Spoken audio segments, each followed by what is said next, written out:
طرف بات تو یہ ہے کہ مکہ کے کافروں کو کیا تکلیف تھی کہ اگر نبی صلی اللہ علیہ وسلم مکہ کو چھوڑ کر مدینہ چلے جائیں.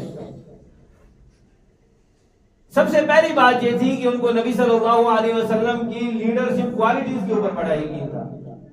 نبی صلی اللہ علیہ وسلم کی قائدانہ صلاحیتوں کے اوپر ان کو بڑا یقین تھا.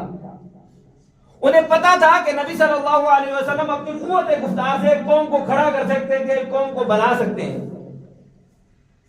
اور دوسرا ان کو یہ خطرہ تھا کہ نبی صلی اللہ علیہ وسلم اگر مدینہ چلے گئے,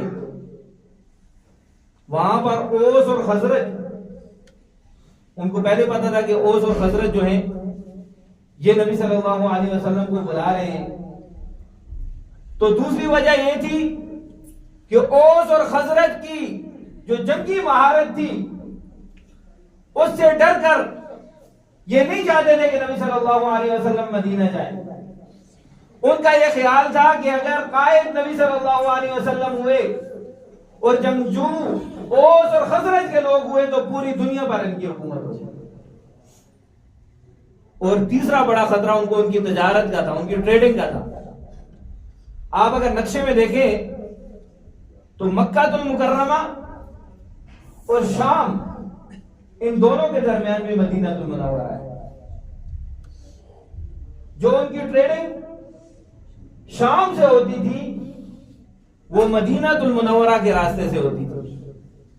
اور ایک سال کے اندر 2.5 لاکھ دینار سونے کے حساب سے ان کو فائدہ صرف ہوتا تھا شام کی تجارت سے. ان کو خطرہ یہ تھا کہ اگر مدینہ المنورہ یہ نبی صلی اللہ علیہ وسلم کے ہاتھ میں آ گیا, یہاں پر نبی صلی اللہ علیہ وسلم کی حکومت قائم ہو گئی تو ہماری تجارت اور ٹریڈنگ تباہ ہو کر رہ جائے گی. یہ 3 وجوہات تھی جن کی بنیاد پر انہوں نے